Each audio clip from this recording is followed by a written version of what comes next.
Hello प्यारे, मैं अरविंद कुमार और आप देख रहे हैं आपका अपना यूट्यूब चैनल सीखो डीके। तो प्यारे, हम लोग पढ़ रहे थे अध्याय 1 जिसका नाम है वास्तविक संख्याएं। तो चलिए इस वीडियो को हम लोग स्टार्ट कर लेते हैं। तो देखिए प्यारे, यह अध्याय 1 यानी वास्तविक संख्या का वीडियो पार्ट 30 है। इससे पहले हमने आपको वीडियो 1 से लेके 29 तक कंप्लीट करा दिया है। अगर आप लोगों ने इन वीडियोस को मिस कर दिया है तो आपको इस चैनल के प्लेलिस्ट में जाकर इन वीडियोस को देख लेना है। ठीक है, तो चलिए इस वीडियो को हम शुरू करते हैं। देखिए इस वीडियो में हम लोग क्या पढ़ने वाले हैं। तो इस वीडियो में हम लोग पढ़ेंगे प्रश्नावली 1.3 के प्रश्न के।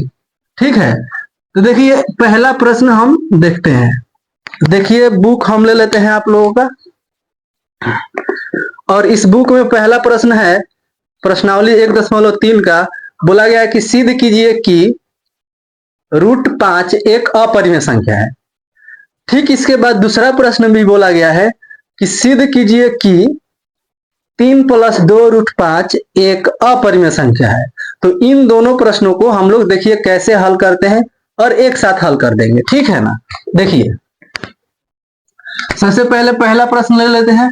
इसमें क्या बोला गया था, √5 को सिद्ध करना है कि एक अपरिमेय संख्या है। ठीक है, ठीक है। सबसे पहले लिखेंगे हम लोग क्या, हल। ठीक है, ठीक है। हल लिखने के बाद हम लोग लिखेंगे इस तरह के प्रश्नों को हम लोग लिखते हैं माना कि। आपको बस स्टेप ध्यान रखना है कि क्या लिखना है। माना कि √5 एक परिमेय संख्या है। क्या है, परिमेय संख्या है, परिमेय संख्या है। ठीक है, ठीक है। अगर ये परिमेय संख्या है तो हम कह सकते हैं कि √5 जो होगा P/Q के बराबर होगा, यानी कि P/Q के रूप में लिखा जा सकता है जब ये परिमेय है तो। ठीक है, और यहाँ पे रीजन में लिखेंगे हम लोग जहां जहां P तथा Q सह अभाज्य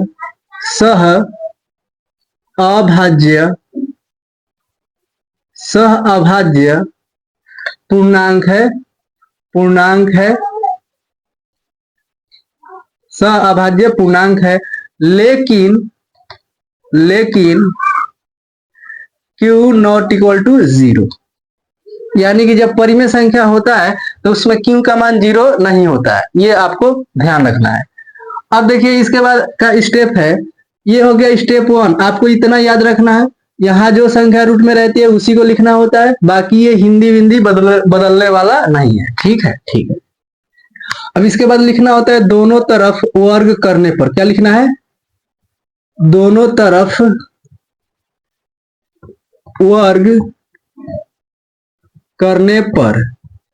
ठीक है, दोनों तरफ वर्ग करने पर क्या मिलेगा, ध्यान से देखिए। रूट में 5 है तो इसका वर्ग करेंगे, वर्ग का मतलब स्क्वायर। फिर बराबर में P/Q है तो P का वर्ग करेंगे, यानी P² का वर्ग करेंगे तो Q²। ठीक है, ठीक है। अब देखिए रूट में 5 का वर्ग, यानी 5 का वर्ग होता है 25। या देखिए स्क्वायर से ये रूट कैंसिल हो जाएगा तो बचेगा क्या, 5 बचेगा। ठीक है, ठीक है। जब भी रूट का स्क्वायर हो तो रूट को हटा देना और संख्या को ज्यों का त्यों लिख देना। देखिए रूट है, इसका स्क्वायर है तो इसको हटा दीजिए, केवल और केवल 5 को लिखना है। P² बटे में Q² को हम लोग लिख सकते हैं Q गुणा Q। ठीक है, अब यहां से Q इधर आएगा तो कितना हो जाएगा, 5Q। बराबर में बचेगा P² बटे में Q। ठीक है, ठीक है। अब यहाँ पे फिर से लिखेंगे जहां P तथा Q सह अभाज्य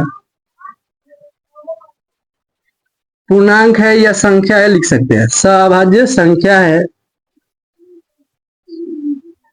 यहाँ पे पूर्णांक भी आप लिखते हैं तो कोई दिक्कत नहीं है। ठीक है, ठीक है। इतना लिखने के बाद आपको लिखना है इसके बारे में और इसके बारे में। आप देखो ये एक पूर्णांक संख्या है और ये क्या है, ये बटे की संख्या है। बटे की संख्या को हम लोग क्या कहते हैं, भिन्न कहते हैं। यानी कि यह एक पूर्णांक संख्या है। यहाँ पे लिखेंगे 5Q एक पूर्णांक है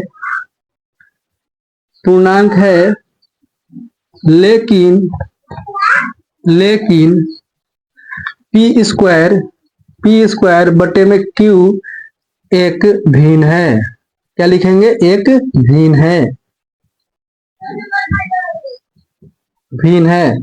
यहां पर लिख देंगे यह एक पूर्णांक है और ये एक भिन्न है। तो देखिए पूर्णांक और भिन्न कभी भी आपस में बराबर नहीं होता है, इसलिए यहां पे लिखेंगे, इसलिए पूर्णांक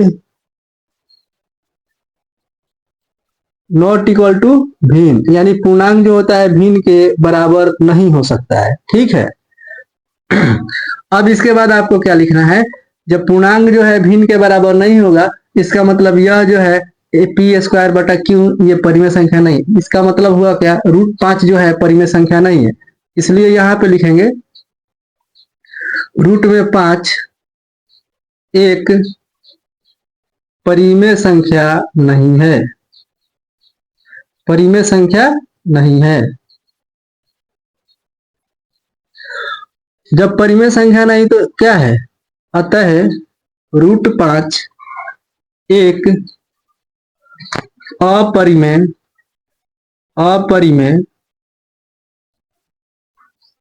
संख्या है।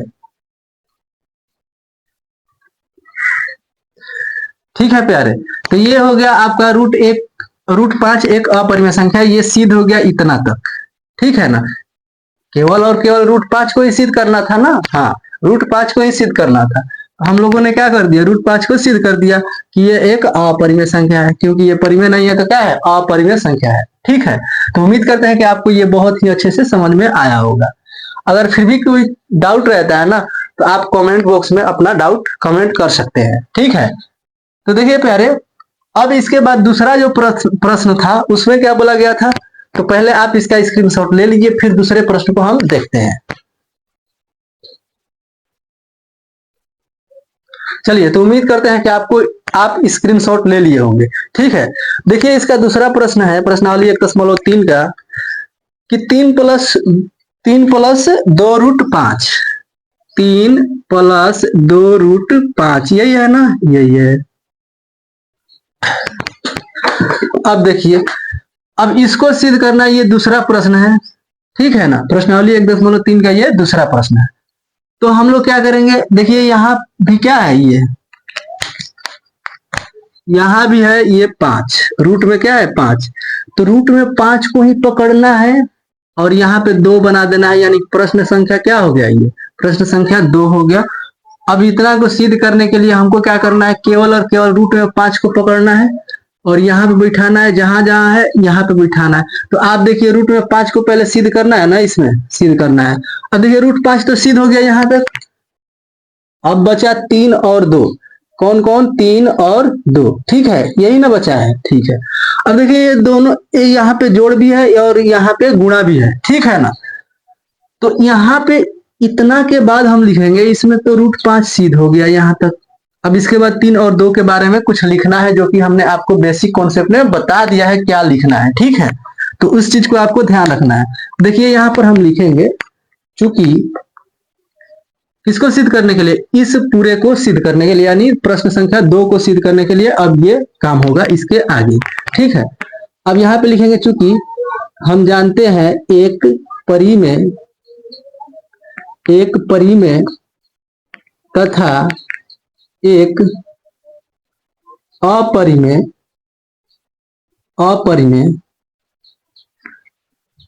संख्या का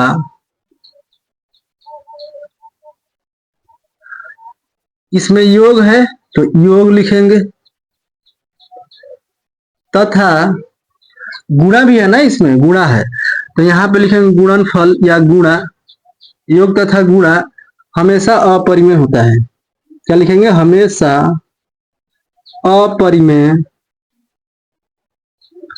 अपरिमेय होता है। इतना लिखने के बाद आपको क्या करना है? इतना लिखने के बाद आपको लिख देना है अतः इस पूरे क्वेश्चन को उठा के यहाँ पे रख देना है। अतः 3 प्लस 2√5 एक अपरिमेय संख्या है, एक अपरिमेय संख्या है।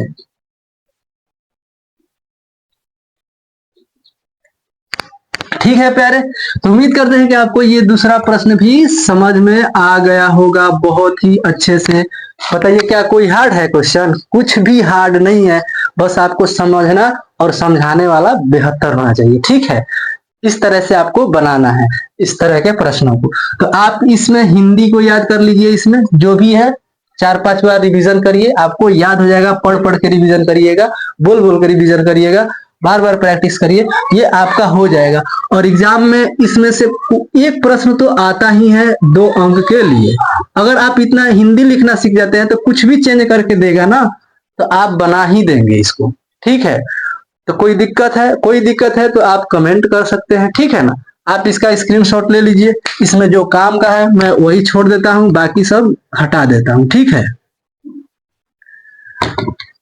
ठीक है, इतना काम का है, आप इसका स्क्रीनशॉट ले लीजिए।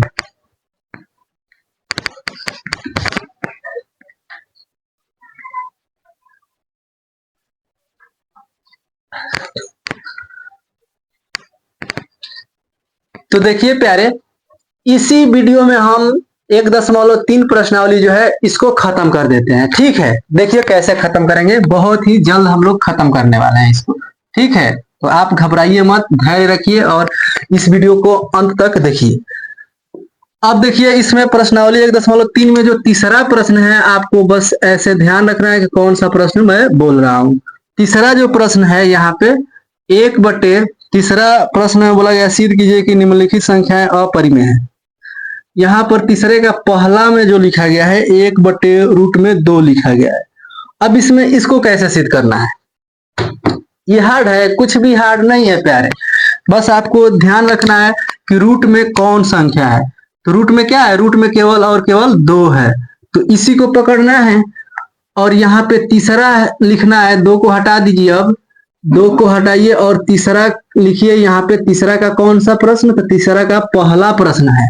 तीसरा का कौन सा प्रश्न अब हम लोग हल करेंगे? तीसरे का पहला प्रश्न। अब देखिए यहाँ पे √2 है ना। अब देखिए √5 जो है इसको हटाइए, जहां भी रूट है 5 है सबको हटा दीजिए। ठीक है, बस आपको अब वहां पे जहां भी था ये रूट में 5 उसको हटाइए। अब वहां पे क्या रखना है? रूट में 2 रखना है। क्या रखना है? रूट में 2 रखना है। लीजिए रख दिए ना। रूट में क्या रखना है? 2 रखना है। यहाँ आ जाएगा 2, यहाँ पे 2 और यहाँ भी 2। ठीक है, बाकी सब चेंज नहीं होगा यहाँ तक। ठीक है, ठीक है, अब यहाँ भी चेंज करना पड़ेगा ना। हाँ, रूट में 2, यहाँ भी रूट में 2। अब देखिए आता है √2 एक अपरिमेय संख्या होगा। बताइए कितना देर लगा आपको हल करने में? यानी √2 को हम लोग सिद्ध कर दिए क्या कि √2 एक अपरिमेय संख्या है। बदलना कुछ भी नहीं है, केवल और केवल आपको रूट की संख्या को ध्यान में रखना है। ठीक है, ठीक है। अब देखिए अतः √2 एक अपरिमेय संख्या है। अब यहाँ पे क्या है? 1 है ना, 1। तो ये तो भाग में है ना, तो हम लोग यहाँ पे क्या लिखेंगे?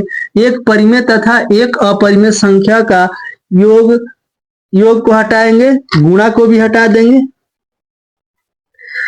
एक परिमेय तथा एक अपरिमेय संख्या का भागफल क्या लिख देंगे? भागफल, क्योंकि ये दोनों बटे की संख्या है, इसका मतलब ये भागफल में है। यानी कि एक परिमेय तथा एक अपरिमेय संख्या का भागफल हमेशा अपरिमेय होता है।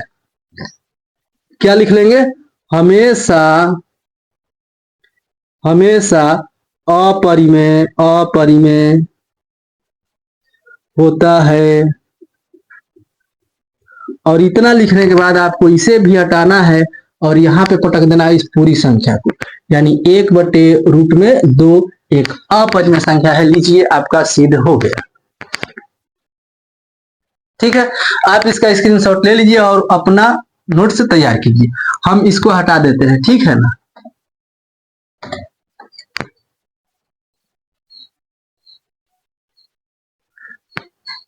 तो प्यारे, उम्मीद करते हैं कि आपने इसका स्क्रीनशॉट ले लिया होगा। तो चलिए अब हम इसके तीसरे का दूसरे प्रश्न पे चलते हैं। देखिए तीसरे का दूसरा प्रश्न क्या है। तीसरे का कौन सा प्रश्न? दूसरा प्रश्न। देखिए तीसरे का दूसरा प्रश्न में बोला गया 7 रूट में 5। क्या बोला गया है जी? 7 रूट में 5। बताइए ये कोई हार्ड क्वेश्चन है? कुछ भी हार्ड नहीं है, ठीक है, कुछ भी हार्ड नहीं, बहुत इजी है, ठीक है ना प्यारे। अब क्या करना है? रूट वाली संख्या को पकड़ना है। अब तो आप समझ गए होंगे ना कि कैसे बनाना है इसको। तो रूट वाली संख्या को पकड़ना है और यहाँ पे रूट में 5 रखना है, रूट में 5 रखना है, रूट में 5 रखना है। 2 को हटाइए, 2 को हटाइए, 5 रखिए, 2 को हटाइए, 5 रखिए, 2 को हटाइए, 5 रखिए, ठीक है। 2 को हटा दीजिए, 5 रखिए, 2 को हटाइए, 5 रखिए। लीजिए रूट 5 जो है यहां तक सिद्ध हो गया। अब हम 7 को भी सिद्ध करना है, हमें 7 को भी सिद्ध करना है तो क्या लिखना पड़ेगा? एक परिमेय तथा एक अपरिमेय संख्या का ये क्या है? दोनों एक दूसरे के साथ गुणे में है ना, इस तरह से ये दोनों एक दूसरे के साथ गुणे में है।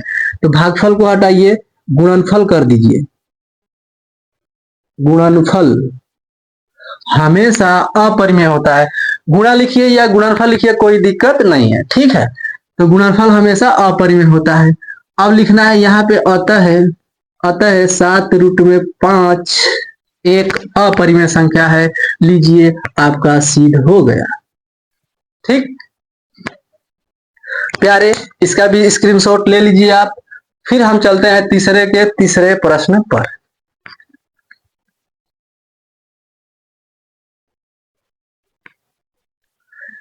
तो देखिए प्यारे, तीसरे का तीसरा प्रश्न हम देखते हैं क्या है। इसे हटा देते हैं।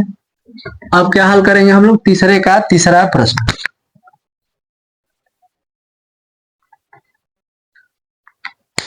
देखिए तीसरे का तीसरा प्रश्न में बोला गया 6 प्लस, तीसरे का तीसरा प्रश्न है 6 प्लस रूट में 2। इस तरह से है ना, हाँ 6 प्लस रूट में 2 है, ठीक है। तो 6 प्लस रूट में 2 है तो इसमें रूट वाली संख्या को केवल पकड़ना है, बाकी उसका कान पकड़िए, खींचते खींचते लेके चले जाइए और ये सिद्ध हो जाएगा। अब देखिए प्यारे, यहां पर क्या करना है? रूट में 5 जो है इसको हटाइए, 2 कर दीजिए। रूट में 5 है इसको भी हटाइए, 2 कर दीजिए। 2 कर दीजिए, इसको भी 2 कीजिए, हटाइए। हटवे हटवे, कहां से आ गया 5 भाई? इसको हटाओ, 2 कीजिए, यहां भी 5 को हटाओ, 2 करो, लो रूट 2 सिद्ध हो गया। अब क्या करना है? इसको हटा और क्या करना है? यहाँ पे जोड़ है ना, यहाँ पे योगफल लिख देना है, गुणनफल नहीं लिखना है। अब योगफल आ गया, योगफल लिख दीजिए और यहाँ लिख दीजिए 6 प्लस रूट में 2। लीजिए ये आपका अपरिमेय संख्या सिद्ध हो गया, ठीक है। तो प्यारे, उम्मीद करते हैं कि आप लोगों को बहुत ही अच्छे से प्रश्नावली 1.3 क्लियर हो गया होगा। अगर कोई भी डाउट रहता है तो आप लोग अपना डाउट कमेंट बॉक्स में लिख सकते हैं, जिसका रिप्लाई हम अगली वीडियो में कर देंगे, ठीक है। तो चलिए इस वीडियो में इतना ही, फिर मिलते हैं अगली वीडियो में प्रश्नावली 1.4 के बेसिक कॉन्सेप्ट और बेसिक कॉन्सेप्ट के साथ ही, ठीक है। चलिए इस वीडियो में इतना ही।